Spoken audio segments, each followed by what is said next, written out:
আসসালামু আলাইকুম রহমতুল্লাহি ওবরাকাতু। গাইস, আবার চলে আসলাম আমি লাইফে। আপনারা যে যেখান থেকে এই ভিডিওটা দেখবেন, দেখেন একে একে দুইটা বিড়াল চলে আসছে। আমার মেয়ে মারিয়াম ইসলাম খাদিজা ঘুমাইতেছে। আজকে সে ঘুমের আগেই ডাইকে সে ঘুমাইছে বিড়ালকে, তো ওই সময় আসে নাই, এখন চলে আসছে বিড়াল। এই বিড়ালকে আপনারা সকলে আদর করবেন। বিড়াল বরকত এবং রহমত নিয়ে বাসায় আসে আপনার। আর বিড়ালের হক হলো তার খাবার দেওয়া। যেরকম আমরা মাছটা খাই, মাছ পরে কাঁটাটা থাকে, জুটাটা থাকে, বিড়ালটা কে দিবেন, এটা কেউ পানির ভিতরে ময়লার ভিতরে ফেলাই দিবেন না। এটার বিড়ালের হক, কাঁটাটা যে মাছের জুটা, এটা বিড়ালকে দিবেন।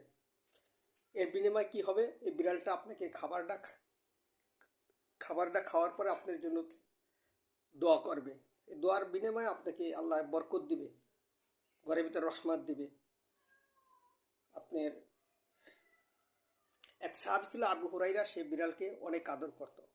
যখন আল্লাহর নবীর দরবারে যাইতো, নবীর রওজায় যাইতো, নবীর মদিনার ঘরে যাইতো, ওই সাহাবী বিড়ালকে কাঁধে নিয়ে আল্লাহ রসুলের দরবারে যাইতেন। তখন আল্লাহ রসুল বলতো, হে আবু হুরাইরা, হে আবু অর্থ পিতা, হুরাইরা অর্থ বিড়াল, হে বিড়ালের পিতা।